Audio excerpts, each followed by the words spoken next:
નમસ્કાર મિત્રો, હું સંજય નંદસરિયા સિટી રિપોર્ટ સાથે આજ વાત કરવી છે અધિકારીઓ અને સાથે ખેડૂતોનો જે ફિયાસ્કો થયો છે અને ખેડૂતોએ પાવર લાઇન એટલે કે લાકડિયાથી બરોડા જઈ રહી પાવર લાઇન એનો વિરોધ કરી રહ્યા છે, ત્યારે શું કહી રહ્યા છે એ આપણે જાણવાનું છે। જોતા રહો સિટી રિપોર્ટ। થેન્ક યુ, આભાર મિત્રો। 5 વર્ષ પહેલાં ચૂકવાતા એ પણ અત્યારે દેવા માટે સરકાર અને પ્રાંતમાં બેઠેલા અધિકારીઓ અને ચૂંટાયેલા સભ્યો કોઈ દેવા સહમત નથી। પણ હવે આવનારા સમયમાં 4 થી 5 દિવસ પછી જે ખેડૂત મિત્રોએ 1003 માટેની લડત લડવાના છે અને હળવદ તાલુકાનું એક ગામ સારું પસંદ કરી અને ખેડૂત સભાનું મોટું આયોજન રાખવામાં આવેલ છે અને આવનારા સમયમાં પાવર ગ્રીડને કઈ રીતે કામ બંધ કરાવવા અને ખેડૂતોને મોટું વળતર કઈ રીતે મળે એના માટે અત્યારે જે અમે પ્રાંતમાં બેઠા અધિકારીઓ અમને સૂચન કર્યું કે તમે 650ના GR કોરિડોરનો સ્વીકારી લો, પણ ખેડૂતોએ એ કોરિડોર સ્વીકાર્યો, એ વળતર સ્વીકારવા મંજૂર નથી।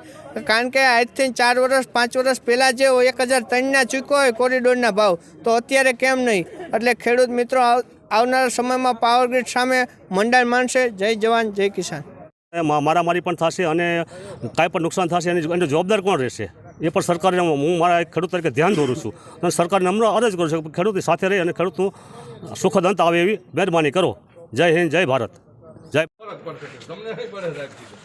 તમે જે લાયા કીધું, હવે હું ખેડૂતને વાત કરું ચર્ચા કરું નાખી એમને જે પાક વળતર આપ્યું એમના નામના આસમાન જમીનનો ફેર।